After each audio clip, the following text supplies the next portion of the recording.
What are the things that we as parents do that push our children away? And when I say push them away, I mean push them away emotionally. They might be there physically, but are they there emotionally? Are they there even mentally? Those are the things I'm going to be looking at today. Stay tuned, guys.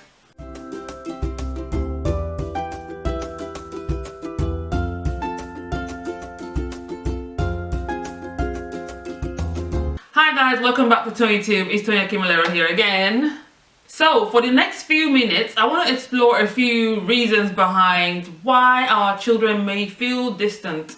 It may not be all parents experiencing this, but I know that some parents are. Our kids get to that stage in life where they become more emotional about things, they become more aware of things, they're more questioning of things, they're developing feelings, they're developing understanding of things, and if we're not there for them to fill in these gaps, we might unwittingly start to push them away. So let me start by saying this. Every parent is responsible for their child.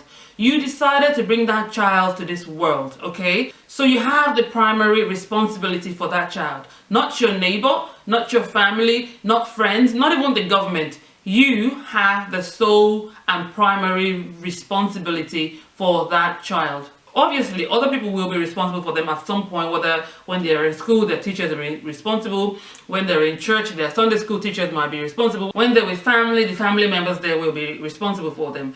But on the whole, yeah, you brought that child to the world. Whatever that child becomes, it is representative of how much time you've invested in them. So that's why I want to explore the reasons why some children become distant from their parents. Now, some parents have perfected the art of forming a friendship with their child. And I'm not talking about the kind where parents and child go strip clubbing together, they go drinking together, they're doing drugs together, they're doing all sort of crazy stuff together, all in the name of I want to be friends with my child. And I would rather have my child doing these things with me than them doing it behind me with strangers. To me, that's just plain foolishness, all right? That's not what a parent should be doing with a child at all. So I'm not talking about that kind of parent-child relationship. I'm talking about the kind where the parent has enabled an environment where the child is able to come to them to discuss their ups and their downs, if they have to make a decision. You know, I'm talking about the kind where the child feels free to discuss their issues with their parents before anybody else. Now, I don't think that there's any parent in this world that would willingly want their child to turn out skewed, even the ones that are not doing right by the child. By some miracle, they still want the child to turn out right. Parents should not just be physically present for their children, they should be emotionally present and spiritually present. So how does a child go from that loving, cute and adorable child to one that is so distant from the parents? Already, children go through some things in life that may change their countenance, that may change their behavior, that may make them to withdraw, such as grief, maybe loss of a loved one, or maybe they're getting bullied, maybe there's domestic violence in the home, or maybe it could even be that the parent themselves are having problems in their marriage and it's affecting the child. All of these things already in themselves and many more issues like that can make these children to be distant and withdrawn. So for you as a parent, your duty is not to make them even more alienated from you or from other members of the family. So you could be doing things like giving a very bad feedback when obviously you can see that the child is going through something. And your negative feedback is not really helping at that time, okay? Or maybe you're even giving a positive feedback, but the feedback has a negative undertone, and children can pick up on these things, especially as they grow older because they're smart. Also, maybe you're treating them like children. Yes, they are children, but as children grow older, you need to change your approach as a parent. You cannot speak to a 12-year-old the same way you speak to a 2-year-old. You can't speak to an 18-year-old the same way you speak to a 10-year-old. So you need to adjust your approach as they mature. If you're speaking to a 17 or a 16-year-old the way you would speak to an 8-year-old, they definitely will not like it. They may even rebel, and that will culminate into them being distant. Are you denying them of their independence? Children get to that point where they start thinking, yeah, I'm an adult now, even though they're only 12. I'm an adult now, I can do things on my own, I can do that for myself, I can do that by myself. And parents can easily fall into that trap of being very condescending or coming across as quite condescending. Sometimes you just need to let go a little bit. Now, I'm not saying that you let your kids do wild stuff all in the name of allowing them some independence. That's not what I'm saying. As children grow older, they want to have this sense of, I can do things on my own, I can do things on myself. So when a parent is so like in their face and not letting them do stuff for themselves, it starts to make them withdraw and even feel like, am I not good enough to do things for myself? Why am I being treated like this? Are you pushing your ideas on them? Sometimes maybe your child wants to do something, yeah, and they already have an idea of what they want to do and they seek advice from you just to get some guidance, you know. But rather than take into consideration the idea that they have and see how you can help them fine-tune it, you rather push your own agenda on them, you rather push your own ideas on them and just discard and not even acknowledge, you know, their own ideas and try to see how you can help them shape it. Do you publicly say negative things about them? So maybe you go out or maybe you guys are at a family get-together and they've done something wrong. Do you publicly humiliate them in front of family and friends or in front of strangers? This can push your child away. Do you give negative opinions about everything they say? So whether you guys are having a general chat, whether the family is having a get-together or you're having dinner and a topic comes up, do you just give negative opinions about everything they say? This can be very condescending for the child and it can push them away. Are you critical and judgmental about everything they do just because you feel like they're not doing it the way it should be done? If your child is doing something their own way and you think that there might be a better way, there are ways of giving constructive feedbacks in such a way that will not make the child feel bad about themselves or their abilities. Also, are you focusing on all the things that your child is not doing rather than the progress they're making in other areas? So for instance, if your child is maybe used to be bad in maths and English and now their grades are improving in maths but not yet for English, do you just keep bashing them about, oh, your mates are doing better in this subject, why are you like that? Maybe your child never used to help to do much in the house, but now they're beginning to help to wash the dishes and maybe even sweep the floor. But rather than commend them for that, you're focusing on, oh, but you never swept your room today. Oh, but you haven't even started to do this and that. Why not just commend them first for the little steps they're taking? You know, that will encourage them to want to do more, isn't it?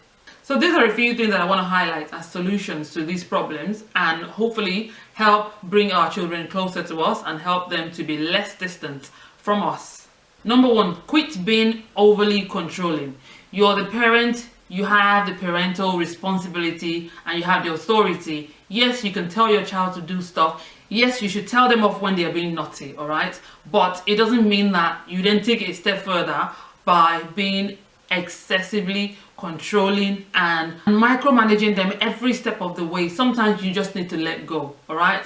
All you need to do is encourage them. They need encouragement from their parents, not excessive control. Number two, if they're young adults, treat them as adults. Don't speak to young adults as if you're speaking to toddlers.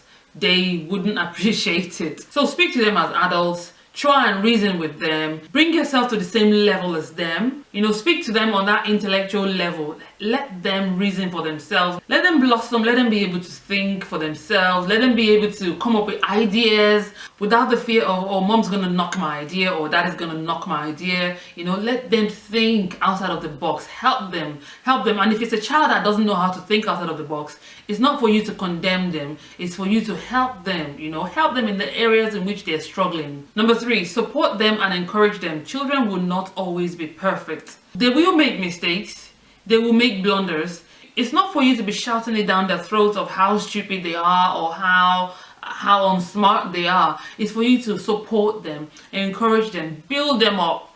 You know, it builds even their confidence. Number four, don't talk bad about your kids to others, all right? So the way in which you treat your kids is the way in which other people might be tempted to treat them as well. The way in which you talk about your kids is the way other people will talk about them.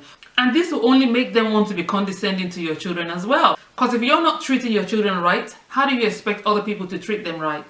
Number five, love them for who they are. Your child might not be the best at everything, and they cannot be best at everything anyway. Not one person is best at everything in this world. So, but your child has their own strengths, all right? You need to be able to identify your child's area of strength. Don't love them less just because they're not good at some things, or just because you see other children being good at this area and your child is not that good in that area and you feel like that makes them useless. No, they're not useless, all right? Every child has their own area of strength. Every child has the area in which they're good at something. And at the end of the day, irrespective of whether your child is good at something or not, just love them for who they are. They will appreciate it and they will come around eventually. Number 6, if something is going on in the family, whether it's the loss of a loved one, or it's a breakup of you and your spouse, or maybe the child has failed an exam, or anything else that might be going on the emotional level, you know, it's your responsibility as a parent to be there for this child. Yes, you all may be going through the tragedy together, all right? But at the end of the day, your child's mind is a lot more fragile than yours. And it's your responsibility as a parent to assure them that you're always there for them,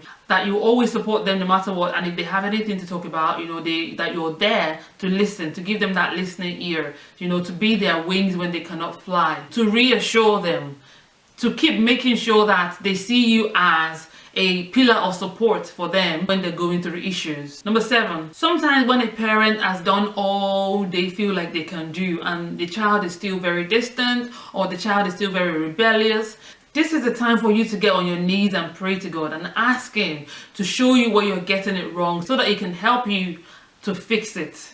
As parents, we cannot raise our children by ourselves. At the beginning, I mentioned how God gave us children for us to be custodians over them, all right? So we will give an account of how we've raised these children, of how we've looked after them, of how we've helped them to achieve the purpose of God in their lives. So if things are not going well, and you know definitely that things are not going well with that child, this is the time to go back to the maker of that child, go on your knees and ask God to come and show you what to do, to help you through this challenging period, you know, to give you wisdom on how to deal with the issue at hand.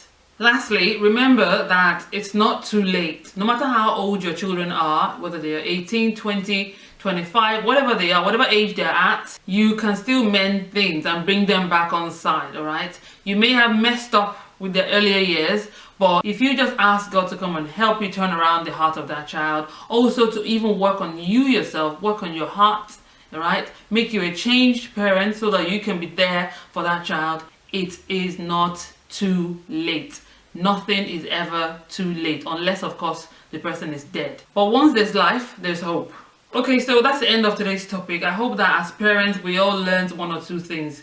We may not be getting it right, all right, but if we just have the right attitude, we would find ourselves back on track with our children. It doesn't make anyone happy to have children that are distant or that are rebellious, all right? It may be something we're doing, or it may be something that we're overlooking, or it may be something that we're missing altogether. I know that sometimes we're carried away with work and with so many other life issues to the extent that we ignore and neglect our children. But it is not too late to retrace our steps and bring our children back on track with us. Alright guys, let me know what your thoughts are on this topic. Let me know what your contributions are in the comment section. Let the conversation carry on in the comment section, alright? I'll try and respond to everyone, okay? If you enjoyed the topic, if you liked it, if you liked the content, please like the video and share with family and friends, and don't forget to subscribe and click your notification bell. Until my next video guys, enjoy your day. Bye.